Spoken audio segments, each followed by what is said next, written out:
the broad rubric of this area would be an approach to media studies that locates contemporary media practices, technologies, cultural flows within the historical context of capitalism, of colonialism, of unequal conditions of modernity and democracy. My own work is based in areas like critical political economy, critical race studies, anti-colonial, post-colonial theories and approaches.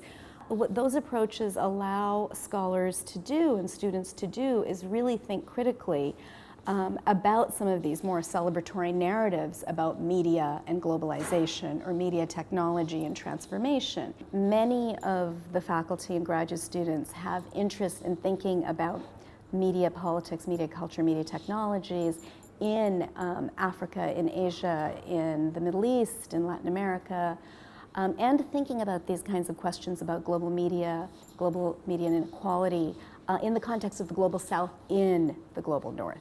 I think of the work by my colleague and friend Helga Tawil-Suri, whose work has looked at the histories of occupation, of surveillance in Israel-Palestine. And her new project, for example, looks at the infrastructures of checkpoints and the ways in which everyday practices of surveillance works within the occupied territories in Palestine. And this connects us to thinking about longer histories of colonialism, not just in the region, but again, transnationally.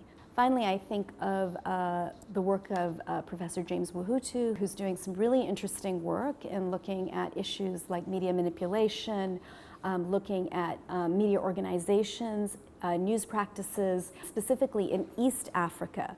And here he's interested in questions of both political freedom and questions of media and democracy, but also violence, and looking at questions of ethnic violence in the context of East Africa in places like Sudan, and through the vantage point of media fields in Kenya.